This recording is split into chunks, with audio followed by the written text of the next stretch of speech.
Señor mi Dios, al contemplar los cielos, el firmamento y las estrellas,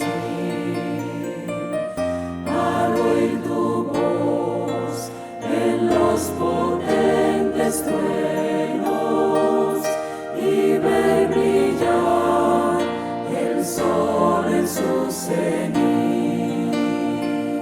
Then sings my soul, my Savior God to thee. How great thou art, how great thou art. Iglesia Bíblica Koinonía.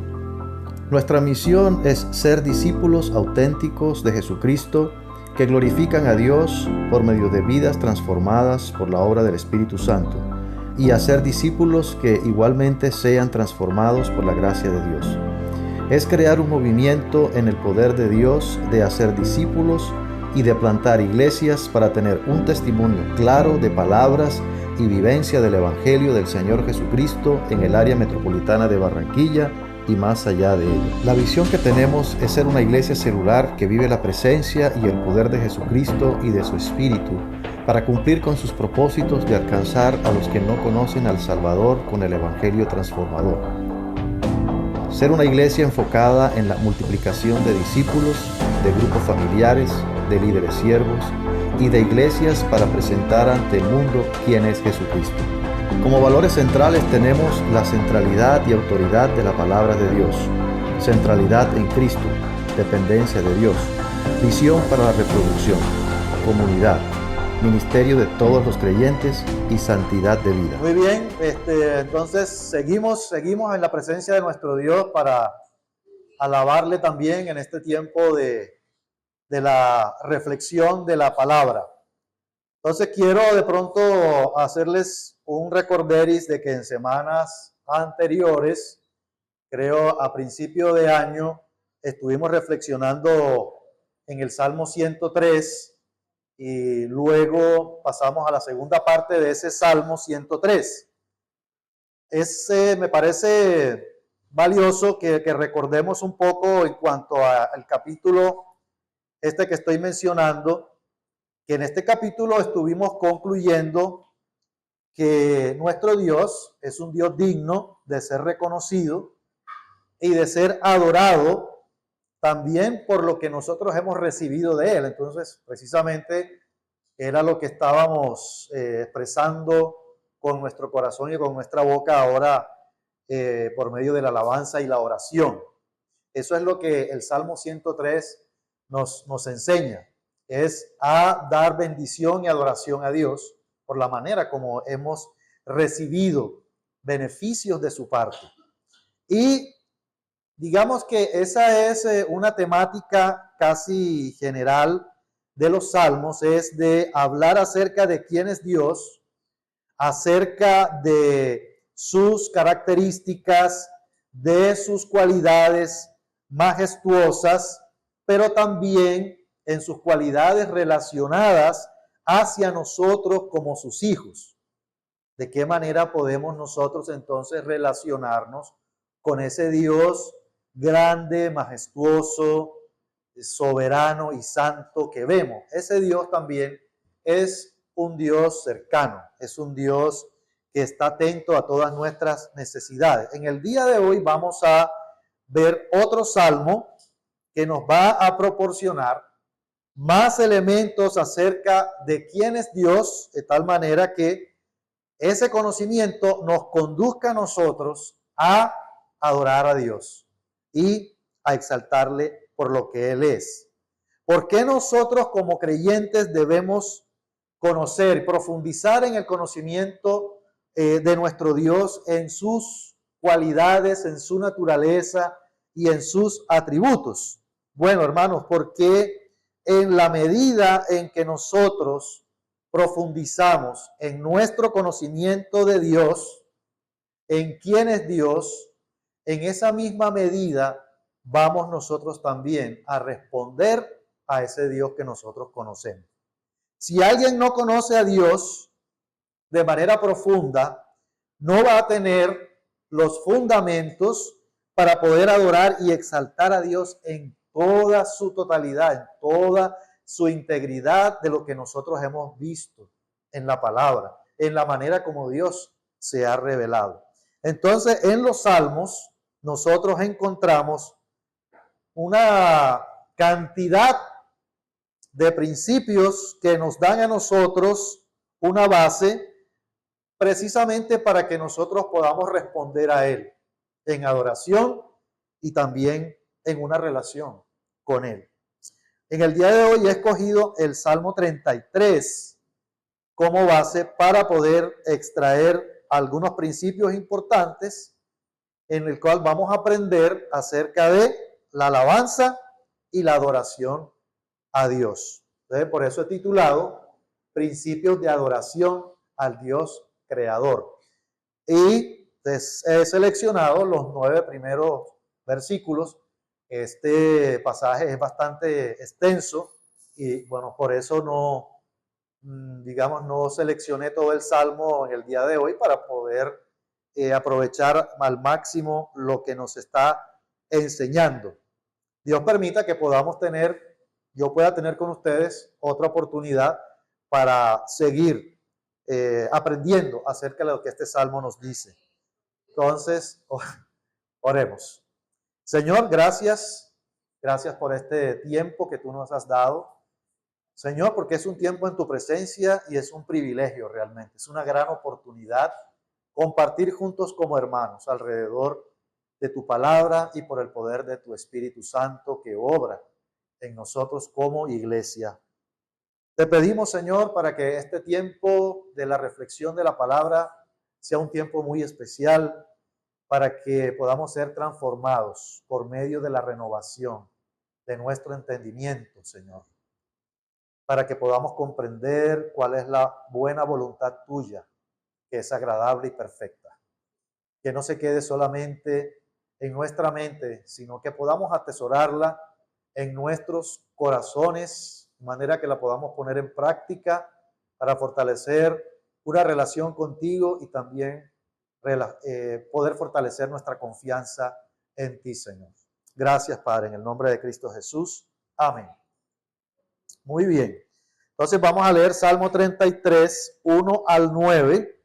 Voy a pedir el favor a un hermano de la iglesia que lo lea en voz alta.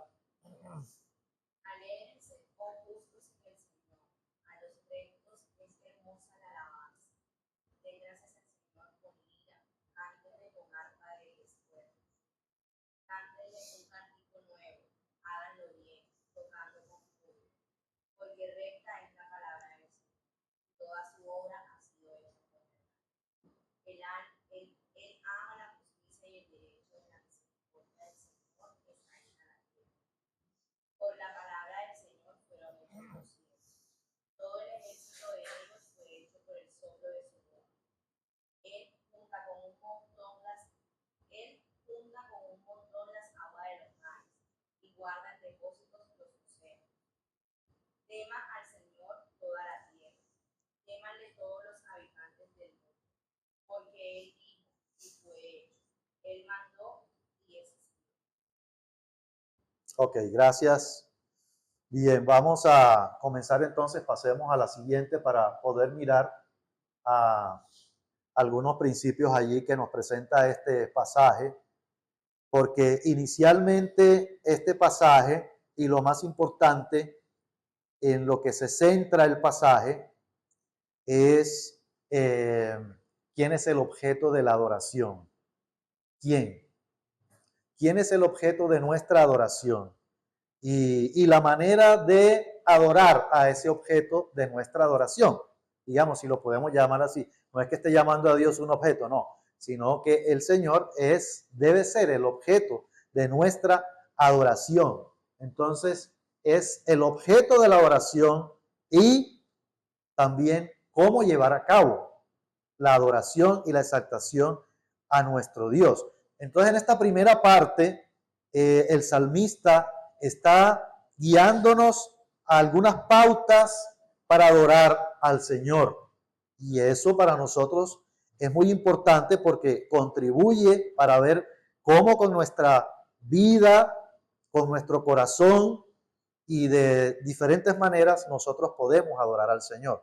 Hay allí unas instrucciones precisas acerca de precisamente eso, quién es el objeto de la adoración. Pero porque aquí el salmista dice, alegraos, oh justos, ¿en quién? En Jehová, en el Señor. Alegraos. Aclamad ¿a quién? A Jehová, al Señor. Entonces está centrando su mensaje es en una invitación hacia el Señor. Él es el objeto de nuestra adoración. No puede haber ningún otro objeto de nuestra adoración y de nuestra adoración sino nuestro Dios. Nuestra mirada y nuestro enfoque debe estar en el Señor y en lo que Él ha hecho. En eso es lo que nosotros tenemos que renovar nuestra mente y transformar nuestra mente. Nuestra adoración tiene que estar dirigida y centrada a nuestro Dios. El objeto de nuestra adoración en este contexto en el que nosotros nos reunimos los domingos, para ser un poquito más específicos, podría ser y podríamos poner nuestra mirada y nuestro enfoque y nuestra adoración en la música, y lo cual no está mal, ¿cierto? No está mal poder tener, escuchar, tener buen oído, tener buen ritmo, los instrumentos que usamos, las pistas, eso no está mal, no está mal. Eso es un apoyo para nosotros, es un apoyo importante, pero nuestro corazón tiene que estar, nuestra mirada y nuestro enfoque debe estar puesto en Dios, quien es el que está recibiendo nuestra adoración. Él es quien debe recibir nuestra adoración. Claro que pasamos un buen tiempo mientras estamos en la alabanza y alabamos a nuestro Dios y exaltamos, pero nosotros realmente debemos preocuparnos más es por guiarnos a la presencia de Dios, y eso es lo que buscamos, ¿no? Guiar a la congregación a la presencia de Dios, mirando quién es Él, quién es Dios y lo que ha hecho en la vida de cada uno de nosotros. El Señor es el que recibe nuestra alabanza, pero la instrucción no se queda solamente en eso, en quién es el objeto, sino que también hay otros detalles adicionales acerca de la manera de cómo es que debemos conducirnos en la alabanza y la adoración a nuestro Dios. Pero bueno, no significa que todos los detalles que da el salmista son estrictamente normativos, porque ahí habla de unos instrumentos que nosotros no usamos, ¿verdad? No necesariamente todos son normativos, pero sí hay unos principios importantes de cómo es que se hace. Entonces, es una exhortación a la alabanza para nuestro Dios y a la adoración a nuestro Dios, entendiendo que la adoración y la alabanza tienen que comenzar primero en nuestro corazón. Y tenemos que venir los domingos al servicio, a la celebración, con un corazón de adorador. O sea que ya estamos adorando a Dios durante la semana, entendiendo eso. Porque la alabanza a nuestro Dios no es cualquier cosa. Nuestro Dios merece lo mejor de nosotros y por eso es que el Señor nos da instrucciones precisas. Dios es un Dios de instrucciones, es un Dios de motivos, es un Dios de propósitos. Pero todo eso lo hace por amor. Todo eso lo hace porque Él quiere que nosotros nos relacionemos con Él de la mejor manera posible, como Él se lo merece. Entonces, ¿a qué nos exhorta? Pasemos a la siguiente. Hay 4 imperativos importantes en este salmo. Dice, alegraos, cantad, aclamad. Pero no solamente eso, sino dice, hacedlo bien. Hacedlo bien. O sea, hay una instrucción de poder esforzarse para alabar y cantar a Dios y alegrarse porque Él es digno. Y Dios está pidiendo, hagámoslo bien. Ya sabemos nosotros que cuando la Escritura nos habla de un imperativo, la Biblia está indicando algo, ¿verdad? Está indicando que nosotros tenemos que obedecer lo que el Señor nos está diciendo.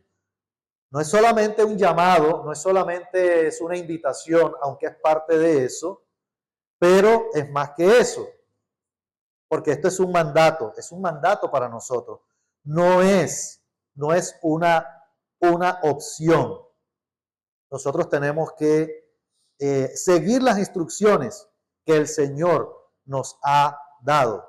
Y hay según una antigua tradición judía, cuando entraban a la presencia de Dios, pues entraban en alabanza y adoración a Dios. El Salmo 118, 19 dice: abridme las puertas de la justicia, entraré por ellas, alabaré a Jehová.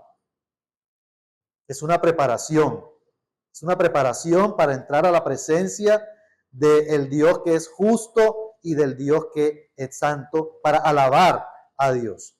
Pero vamos a mirar qué significa alegrarse, porque las instrucciones que Dios está dando es para que nosotros las sigamos, y entonces vamos a mostrar de pronto un poquito en detalle lo que significa alegrarse en Jehová. Y ese es un punto importante, porque el llamado que Dios nos está haciendo a alegrarnos en su presencia tiene unas implicaciones bastante importantes y bastante, ¿cómo llamaría yo? Un poquito complicaditas para nosotros. Un poquito complicadas. Para Dios no, humanamente hablando estoy diciendo, ¿cierto? Porque el alegrarse implica que aún en medio de las circunstancias difíciles, el alegrarse en el Señor no es una opción. Y eso está relacionado con el gozo que la Escritura nos llama a nosotros a tener en toda circunstancia. Y es lo que el apóstol Pablo en Filipenses 4:4, hablando del gozo, nos da el mensaje: regocijaos en el Señor siempre. No fue suficiente. Otra vez digo, regocijaos. Nuevamente, haciendo énfasis. Y Pablo estaba en ese momento, cuando escribió esta carta y escribió eso, estaba preso. Y estaba pasando necesidades. Y él estaba exhortando a otros a que se regocijaran. Entonces él estaba adorando y estaba alegrando en la presencia de Dios, no en la circunstancia que estaba viviendo. Entonces eso es, y ahora la Escritura nos está pidiendo de manera muy especial un llamado a que nos alegremos, pero no nos está pidiendo que nos alegremos por las circunstancias difíciles que tenemos, no está diciendo que nos riamos por las circunstancias difíciles que tenemos, no está pidiendo que nos alegremos en eso, porque, o sea, la realidad no la podemos desconocer ni esconder. Lo que está diciendo es que nos enfoquemos en el Señor, porque Él es el que nos provee para nuestras necesidades. Él es quien nos da de sus herramientas, de sus recursos y de sus promesas, para aún en circunstancias difíciles y adversas, poder continuar la vida sosteniéndonos. Esa es la alegría que nos pide la Escritura. Es eso. Y no está pidiendo que desconozcamos nuestra realidad. Tenemos nosotros suficientes motivos para alegrarnos y regocijarnos en lo que Dios ha hecho por nosotros, lo que cantamos en el tiempo de alabanza. Son motivos suficientes: su gracia, su misericordia, su fidelidad. Eso es lo más importante que nosotros necesitamos. Es eso lo que necesitamos. Si tenemos eso, tenemos todo. Tenemos todo. Pero además también el salmista exhorta a clamar al Señor, ¿no? Con unas instrucciones específicas, y ahí dice que se le alabe, se le cante con unos instrumentos, con instrumentos que apoyan la adoración. El arpa, el salterio, el decacordio, son elementos que apoyan, ¿sí? Pero no son el fin en sí mismo. El fin es el Señor. Pero Dios también declara su satisfacción con la adoración a través de la música y de los instrumentos musicales. Eso agrada a Dios porque Dios es el creador de la música. Dios fue el creador de la música, no fue el hombre, fue Dios. Y Dios es el músico por excelencia. Una de las cosas que más caracterizan a Dios es la adoración celestial. La música está incluida en la adoración celestial. Los ángeles, en Isaías, capítulo 6, están los ángeles cantando a Dios, santo, santo, santo. Y en Apocalipsis, en el capítulo 5, también están cantando al Cordero por lo que hizo, por su sacrificio en la cruz. Están cantaban un cántico. Pero también dice aquí que le cantemos con un cántico nuevo. ¿Qué significa un cántico nuevo? El cántico nuevo no significa vamos a cantar uno que no se haya cantado. Eso no significa eso. No está relacionado con el tiempo, no está relacionado con la antigüedad o con lo nuevo del canto. No significa eso. El canto nuevo tiene que ver más bien con que nosotros ahora somos nuevas criaturas. Eso no quiere decir que no podamos renovar nuestro repertorio de cantos, no es eso. Sino que tiene que ver con que el cántico nuevo exprese que nosotros somos nuevas criaturas y tenemos que cantar cosas nuevas, diferentes de las que cantábamos antes. Un cántico nuevo para Dios, es un canto diferente ahora. Un canto que sea coherente con el cambio que Dios ha hecho en nuestra vida.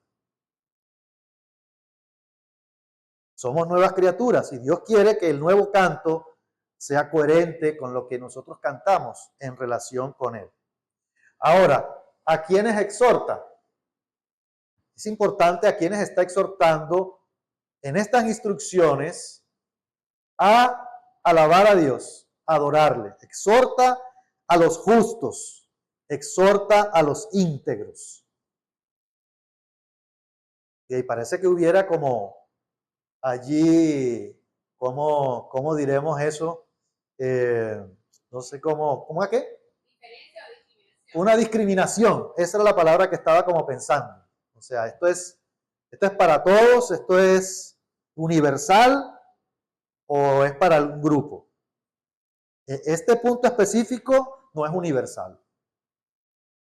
Este punto específico del llamado de Dios y de la exhortación ahora aquí es para el pueblo de Dios.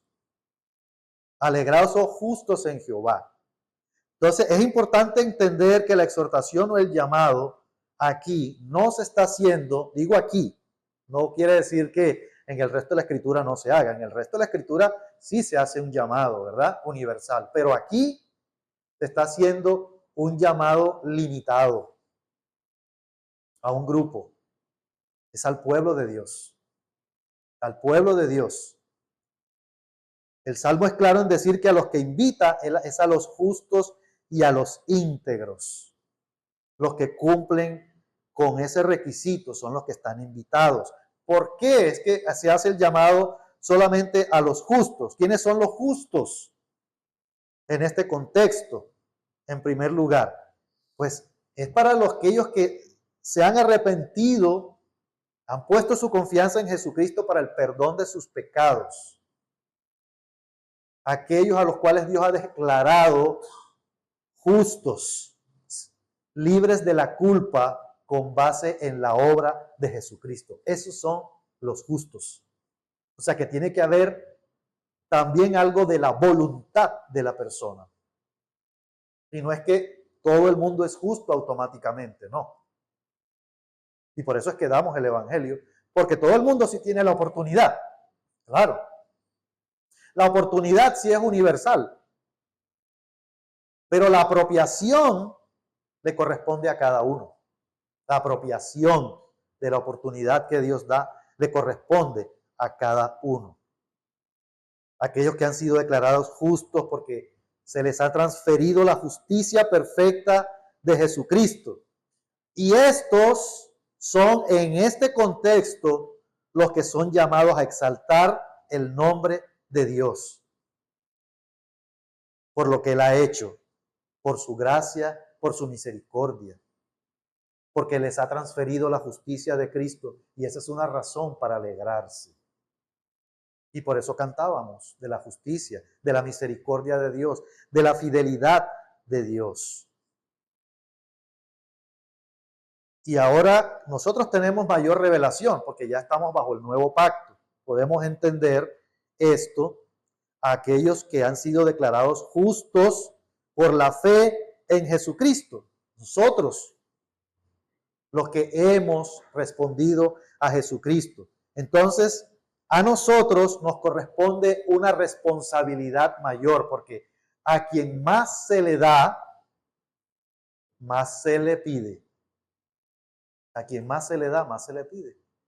Entonces, es a nosotros a quien se nos está dando el llamado, el mandamiento de adorar al Señor por lo que ha hecho, por la manera como ha obrado sobrenaturalmente en nuestras vidas. Algo que nosotros no podemos hacer.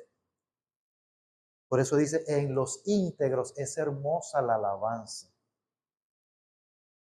Pero es porque se enfoca en Dios y en lo que ha hecho. En los íntegros es hermosa la alabanza. Le complace a Dios y crea el sentido a Dios de aprecio por la belleza de lo que Dios representa para nosotros. Y Dios aprecia eso, Dios aprecia nuestra alabanza.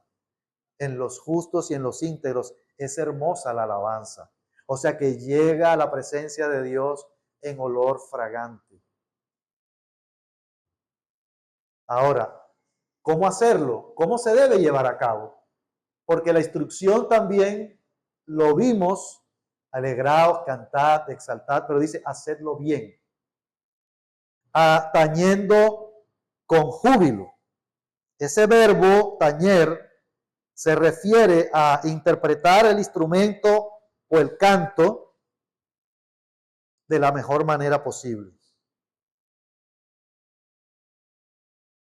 Que debemos realizarlo con una disposición de responder a Dios, con una actitud de gozo principalmente, aún en medio de circunstancias difíciles.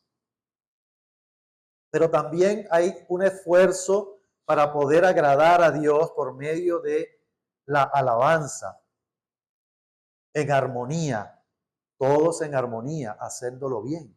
Cuando cantamos, tiene que haber armonía, porque eso agrada a Dios. No quiere decir que Dios pide que tengamos voces de ángeles, no, pero sí podemos tener armonía, sí podemos tener unanimidad en lo que cantamos, en lo que decimos, en lo que expresamos a Dios. Y por eso oramos también, para dar adoración a Dios. Pero también hay otra instrucción, cantar con inteligencia. Y ese también es un punto de mucha relevancia, importancia, porque es algo a lo que Dios también nos llama. Cantar con inteligencia. ¿Qué significa cantar con inteligencia? El Salmo 47 lo dice, porque Dios es el rey de toda la tierra. Cantar con inteligencia. Entonces, esto nos genera la pregunta, ¿cómo cantamos con inteligencia? Es decir, que debemos tener también, tener entendimiento y discernimiento de lo que estamos cantando. Por eso necesitamos seleccionar lo que cantamos para Dios. Si realmente lo que estamos cantando alaba a Dios. Porque Podemos confundir de pronto cantos que son para Dios, que solo hablan del hombre. No está mal hablar, ¿cierto? De nuestros sentimientos, no está mal. Solamente que eso no puede estar por encima de la alabanza a Dios. No puede estar por encima de la alabanza a Dios. Hay cantos que solamente hablan del hombre, de lo que siento, de lo que tengo, de lo que quiero, de lo que espero, pero no habla de Dios. Entonces, a veces oigo cantos así y no encuentro la diferencia entre lo que escuchaba antes en Radio Tiempo y esa canción. No veo ninguna diferencia. ¿Cuál es la diferencia? Si no menciona a Dios. Entonces tenemos que tener mucho cuidado porque la instrucción de Dios es que cantemos con inteligencia. Tenemos que discernir los cantos de alabanza a Dios. Y esos cantos pueden ser cantos bonitos, ¿cierto? No digo que no sean cantos bonitos, son cantos bonitos, pero no pasan de eso. Y la alabanza a Dios no se debe quedar solamente en eso. Es de valor para nuestro Dios nuestra disposición, lo que damos nosotros a la hora de adorar y de alabar a Dios. Es importante también.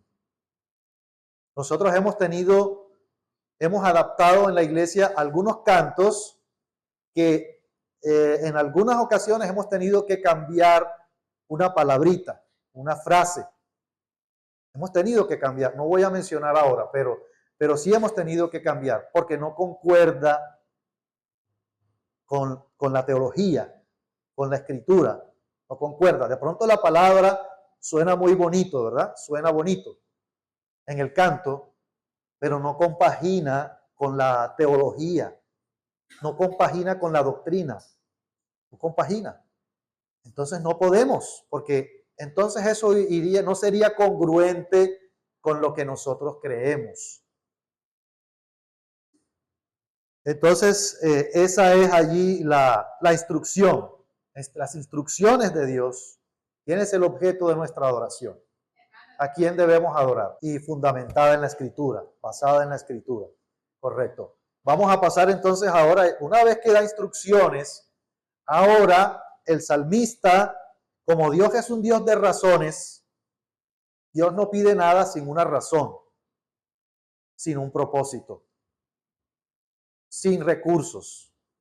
Entonces, ahora nos da las razones para adorar a Dios. Alguien que lea nuevamente, por favor, versículos 4 al 7. Versículos 4 al 7 del Salmo 33. Otra persona que lo pueda leer. Porque recta es la palabra de Jehová y toda su obra es hecha con fidelidad. Él ama justicia y juicio. De la misericordia de Jehová está llena la tierra. Por la palabra de Jehová fueron hechos los cielos y todo el ejército de ellos por el aliento de su boca. Él junta como montón las aguas del mar. Él pone en depósitos los abismos. Ok. Entonces, esta sección ahora nos está dando motivos para adorar y exaltar a Dios. No son cualquier motivo. O sea, tiene motivos de peso. Tiene buenas razones para alabar a Dios. Una vez que ha dado las instrucciones, entonces ahora nos está dando los motivos para hacerlo. Y en estos versículos siguientes, en esta sección que nosotros estamos ocupados, se nota la razón en la palabra de Dios. Los motivos se centra y se enfoca en la palabra de Dios. Y ese es el mensaje principal de este salmo. Exaltamos a Dios. El principio general, exaltamos a Dios por lo que Él representa para nosotros, por lo que Él es y por lo que ha hecho en nuestras vidas. Y una de las cosas que Dios ha hecho es revelarnos su palabra de manera especial. Pero Dios no necesita revelarse de manera especial, aunque sí lo ha hecho y nosotros lo necesitamos, pero Dios también se revela de una manera general. O sea, no está hablando aquí solamente de la palabra escrita, está hablando de la palabra que sale de la boca de Dios. Y eso es lo que el salmista quiere dar a entender aquí. El mensaje de Dios es el énfasis en su palabra. Y no se refiere solamente a la palabra escrita, aunque incluye la escritura. Incluye la escritura, incluye sus promesas, sus decretos, sus ordenanzas, sus provisiones para nosotros, sino que está hablando de la palabra creativa de Dios para crear. Eso es que está hablando el salmista. La palabra creativa de Dios. Entonces el salmista aquí hace una combinación entre esa palabra que sale de la boca de Dios para declarar su voluntad a su creación y cómo la palabra pudo crear, cómo la palabra pudo producir creación. A eso es lo que se está refiriendo el salmista, por la declaración de su boca. Vemos la manifestación del poder de Dios sobre su creación, que vino a ser por el aliento, porque el pasaje dice por el aliento de su boca. El poder de Dios por el aliento de su boca. Y ahí menciona las razones. Vamos a mirar las razones. Miren, toda su obra es hecha con fidelidad. Toda la obra de Dios es hecha con fidelidad. Todo lo que Dios hace es hecho con fidelidad. Eso quiere decir que nuestro Dios es fiel en el sostener lo que hace y lo que promete. En todo eso nosotros encontramos el verdadero secreto de nuestra confianza, porque es por su fidelidad. Y fue lo que cantamos. Y eso también es un motivo de nuestra alegría. Eso es lo que debe alegrarnos. La fidelidad de Dios. Lo que Dios representa para nosotros. Pero dice también que Él ama justicia y juicio, porque es un juez justo. El Señor es un juez justo que no pasa por alto el pecado. Esa es la primera implicación. Pero también es que Él nos ha declarado a nosotros, nos ha declarado sin culpa por medio de Jesucristo. Nos ha imputado su justicia a nosotros. No pasó por alto el pecado, sino que imputó la justicia de Cristo en nosotros para que nosotros pudiéramos ser perdonados de nuestros pecados. El Salmo 45 dice, has amado la justicia y aborrecido la maldad. Por tanto, te ungió Dios, el Dios tuyo, con óleo de alegría, más que a tus compañeros. El Señor ama la justicia y aborrece la maldad. Por eso es que invita a los justos a alegrarse, porque ha transferido la justicia de Cristo a nosotros. Y porque es un Dios que no pasa por alto el pecado. Y aunque veamos maldad hoy en día en nuestra tierra, en el contexto de nuestra historia y en toda la historia, podemos estar completamente seguros de las promesas de Dios, que habrá un futuro donde la justicia de Dios se va a hacer palpable y contundente sobre las naciones para los que no hayan respondido a Jesucristo. El salmista también se regocijaba en el Señor por su justicia. El Dios que es su Dios, con el cual tiene una relación, no es un Dios amoral, como hoy en día, ¿verdad? Todo es amoral. No, eso no es moral. Si para ti está bien, está bien. Para ti está mal, está mal. Es amoral. Dios no es un Dios amoral, ni carece de bondad. Dios es un Dios con moralidad. Es un Dios de justicia. Pero también dice que de la misericordia de Jehová está llena la tierra. O sea, toda la tierra ahora dice sí se ve favorecido con la misericordia de Dios, porque el sol y la lluvia sale para todos, para justos y para injustos. Es para todos. De la misericordia de Jehová está llena la tierra. Todo el mundo se ve favorecido con la misericordia de Dios. Y también el Señor Jesús dijo en Mateo 5:45, para que seáis hijos de vuestro Padre que está en los cielos, que hace salir el sol sobre malos y sobre buenos, y que hace llover sobre justos e injustos. La misericordia de Dios. Todo el mundo es favorecido con la misericordia de Dios en algún aspecto. Pero los que son justos, que han respondido a Cristo en fe, en arrepentimiento, ya es algo especial. Esa es una gracia especial. La palabra de Dios es recta, porque es un Dios íntegro y confiable, entonces nosotros podemos descansar en él. La palabra de Dios es recta y esos son motivos para alabar a Dios.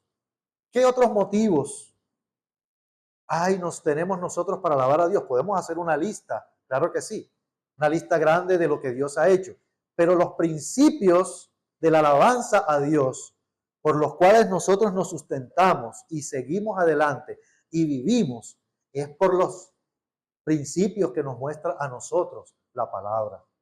Porque la palabra de Dios es recta, es un Dios íntegro y confiable. Y nosotros entonces podemos descansar en la palabra de Dios. Porque su palabra fue hecho por los cielos. Ahí está haciendo una alusión a Génesis 1, capítulo 1, allá en el Antiguo Testamento. En el principio creó Dios los cielos y la tierra. Por su palabra, el aliento de la boca de Dios, el poder que tiene la palabra de Dios para crear donde no hay nada.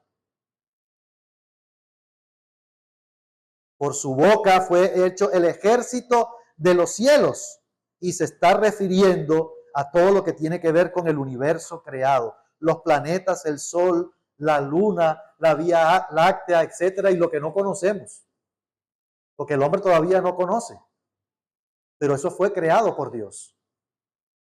Eso fue creado por Dios. Por el aliento de su boca fue creado todo eso. En Génesis 1:14, Dios dijo, haya lumbreras en la expansión de los cielos para separar el día de la noche y sirvan de señales para las estaciones, para los días, para los años, y sean por lumbreras en la expansión de los cielos para alumbrar sobre la tierra. Y así fue, porque fue por el aliento de su boca. El Señor junta como un montón las aguas del mar y pone en depósitos los abismos. La palabra de Dios tiene poder sobre la creación, sobre las aguas, sobre los tsunamis, sobre los maremotos, sobre la tranquilidad de las aguas está Dios, está su soberanía. El Señor caminó sobre las aguas, el Señor abrió el mar rojo, tiene poder, el aliento de su boca. ¿Qué más razones queremos nosotros para exaltar a Dios como Él lo pide? La perfección de lo que Dios es y significa para nosotros, ese es el principal motivo para alabar a nuestro Dios. Y yo sé que de ahí se pueden desprender muchas cosas de lo que nosotros vivimos. Y el resultado de todo esto es lo que nosotros vivimos por la palabra de Dios. Entonces, ¿cuál es el resultado? Y el salmista también habla entonces de qué es lo que Dios espera. ¿Qué espera Dios? Cuando haya dado unas instrucciones y ha dado unas razones, ahora Dios espera una respuesta. Porque Dios se revela al hombre para que el hombre responda a él. Dios no se revela al hombre solamente porque quería que el hombre conociera cómo era. Esa es una razón, pero no es la única. No es la única. Cuando nosotros vamos a la palabra y leemos, y yo entiendo, yo digo, Señor, ¿qué tengo que hacer?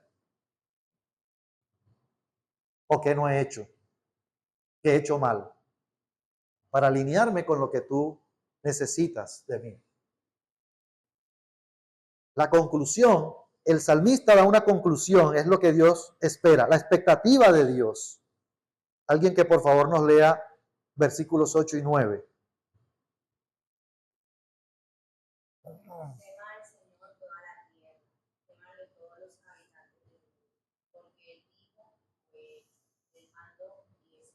Ahí está.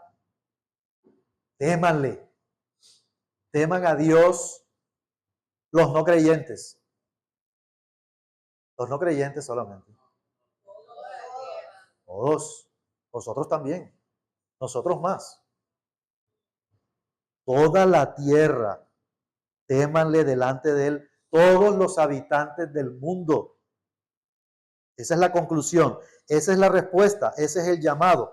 No es solamente a los que no han respondido. Es para nosotros. Es para todos. Ese mandamiento es universal. Todo habitante de la tierra. Y eso es importante ver el énfasis siempre aquí.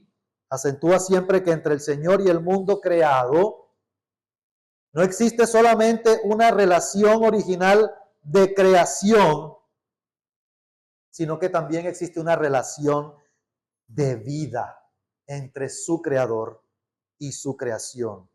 Una relación histórica y actual en este momento, donde el creador se relaciona con su creación. Es decir, el creador es el mismo Señor de lo que crea.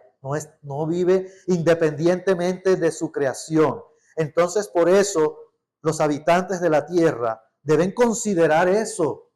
Debemos considerar eso. Y debemos temblar y temer ante aquel que sustenta la vida y de cuya palabra existe y subsiste el universo entero. Esa no es una razón para temer a Dios.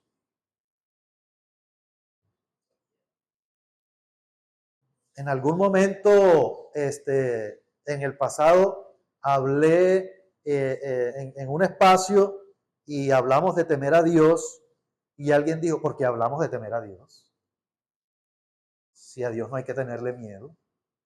Hablamos de temer a Dios porque eso es lo que dice la Escritura. Y si buscamos cuántas veces aparece temer a Dios y tener temor de Dios en la Escritura, aquí duraremos un año hablando del temor de Dios. Pero el temor de Dios tiene una connotación importante. Y por eso me gustaría que pudiéramos repasar un poco acerca de lo que significa temer a Dios. ¿Cuál es el significado de temer a Dios?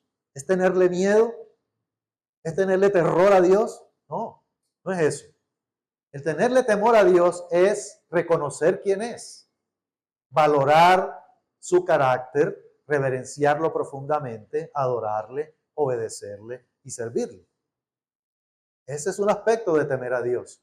Pero también implica que nosotros nos sometamos a Dios como autoridad en nuestras vidas y quitarnos a nosotros mismos como si nosotros fuéramos nuestra propia autoridad. Es darle el señorío a Dios. Eso es temer a Dios.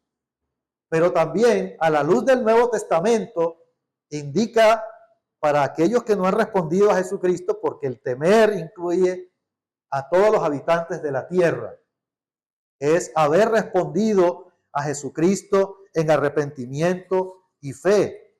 Es haberse puesto de acuerdo con Dios en que somos pecadores y necesitamos de un Salvador. Eso es otra manera de temer a Dios.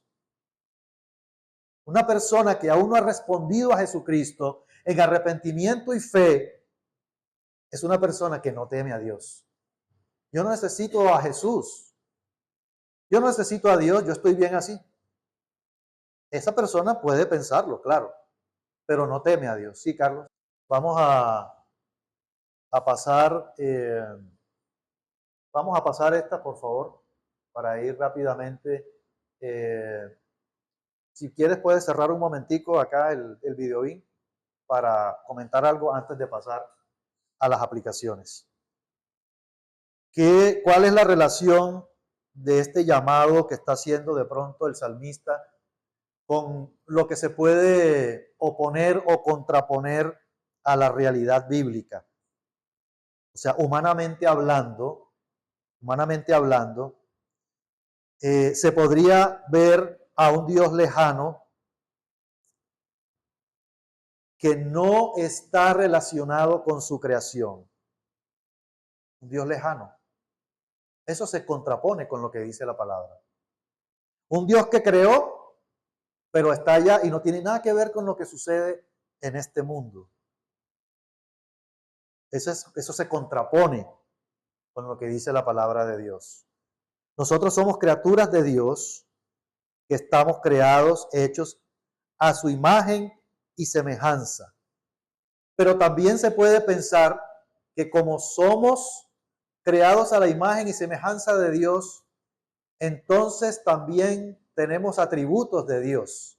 Como escuché el otro día a un predicador que dijo, si tú eres hijo de Dios, tú eres hijo de Jehová, ¿verdad? Entonces, si tu Dios se llama Jehová, tú eres Jehová Junior.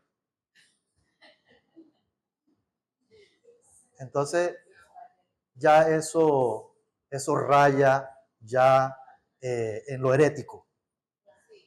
Porque no está distinguiendo entre la creación y su creador. Entre la creación hay una distinción entre el creador y su creación, pero también hay una relación entre Dios y nosotros. Y eso es lo que dice el panteísmo, dice que todo es Dios, todo es Dios. Ese árbol es Dios, esa piedra es Dios, no quiero seguirlo repitiendo. Pero también es como un poquito parecido a la relación entre los padres y los hijos. O sea, no es padre, pero no es amigo de los hijos, porque no se puede saltar esa posición. Un ejemplo pequeño. Ok, gracias. Entonces, el hombre que no quiere tener temor de Dios, lo primero que hace es no aceptar y negar que Dios es el creador absoluto y único del universo. Por eso es que existen las teorías evolucionistas acerca de la existencia del mundo. Porque no quieren aceptar que hay un Dios que es creador y un Dios que es Señor. Un Dios que es autoridad. Por eso no quieren aceptar la existencia de Dios. Porque no quieren someterse a un Dios. No necesitan estar sometidos a Dios y a sus preceptos, sino que todo fue creado por el azar y por una explosión. Porque es que no es fácil aceptar a alguien que está por encima de ti, que es tu autoridad. Y eso también nos puede pasar a nosotros los creyentes. Eso nos puede pasar a nosotros también. En determinadas circunstancias o áreas de nuestra vida, pensar que somos nuestra propia autoridad. Y eso no es darle alabanza a Dios. Y eso es lo que nos está llamando el salmista. Alégrense, cántenle a Dios porque Él es su creador y es su Señor. Témanle. Temed a Dios y dale gloria. No vamos a temerle, ni tampoco vamos a alabar a Dios con un verdadero sentido y propio si nosotros no entendemos y apropiamos quién es realmente Dios. Uno alaba y adora a Dios verdaderamente cuando uno le teme a Dios. Cuando uno sabe quién es Dios y le teme con su vida, no solamente con la boca, sino con su corazón. Entonces, ¿cómo nosotros podemos responder? ¿Qué nos dice nosotros este pasaje para poner en práctica? que tenemos que profundizar en una relación con Dios para poder conocer el objeto de nuestra adoración. ¿Quién es el objeto de tu adoración? De nuestra adoración. ¿Quién es? ¿Quién es el que está sentado en el trono de tu corazón? ¿Tú mismo? ¿Otras circunstancias? ¿Otras cosas? ¿Otras personas? Debe ser el Señor. Uno no puede adorar al que no conoce realmente. ¿Cómo es la calidad de nuestra adoración al Señor? Hacedlo bien. Hacedlo bien, dice la palabra. Cuando nuestro corazón, cuando es de calidad nuestra adoración al Señor. Cuando nuestro corazón está dispuesto a obedecer y a honrar a Dios. De esa manera, ahí estamos expresando la calidad de nuestra adoración. Cuando nosotros venimos a la celebración, tenemos que prepararnos. La preparación para la celebración debe comenzar el sábado, no el domingo. Yo entiendo que hay algunas circunstancias en donde algunos hermanos pueden tener algunas actividades más que otros, ¿verdad? Para llegar los domingos. Claro, todos tenemos unas actividades más que otros que de pronto se nos pueden complicar. Pero el principio es, tenemos que prepararnos en oración, con la palabra. Nuestro corazón, tenemos que venir preparados. Tenemos que disponer nuestro corazón para llegar a tiempo, para que podamos iniciar la celebración todos juntos en el tiempo de alabanza, porque es un tiempo importante. Alegraos justos en el Señor. En los íntegros es hermosa la alabanza, todos juntos, dejando que seamos dirigidos por el que está facilitando, sea por una persona, sea por el grupo de alabanza. Sí, es lo que hemos visto, pero tenemos que reafirmarnos también en eso, de ponernos de pie, porque estamos honrando a Dios, porque estamos temiendo a Dios. De enfocarnos, de concentrarnos en los tiempos de la enseñanza, en la reflexión de la palabra, de no desviarnos, de estar enfocados en nuestro corazón, de lo que Dios nos está queriendo decir. Estamos temiendo a Dios, estamos honrando a Dios. Y eso es lo que a Dios le agrada. Esas son las instrucciones que el Señor nos está dando. Entonces, hermanos, el llamado es a apropiar esta reflexión y estos principios que hemos visto en el día de hoy para ponerlos en práctica en nuestra vida y que el Señor nos siga dando, que el Señor produzca en nosotros algo importante, tanto el querer como el hacer. El Señor es el que produce en nosotros todo esto por su buena voluntad. Oremos. Señor, gracias te damos porque tu palabra, Señor, es como espada de dos filos y te pedimos para que tu Espíritu nos ayude, nos fortalezca y nos respalde, Señor, para seguir adelante y para continuar en este camino de alabarte y bendecirte como tú te lo mereces. Señor, siembra en nuestro corazón el sano temor de ti, un sano temor de ti en nuestras vidas, pero que eso sea fundamentado en lo que vemos en la revelación de tu palabra. No en un Dios creado por nosotros, sino en el Dios que nos creó a nosotros. Ayúdanos, Señor. Guárdanos, guarda nuestro corazón para alinearnos contigo. En el nombre de Cristo Jesús. Amén. Señor mi Dios, al contemplar los cielos,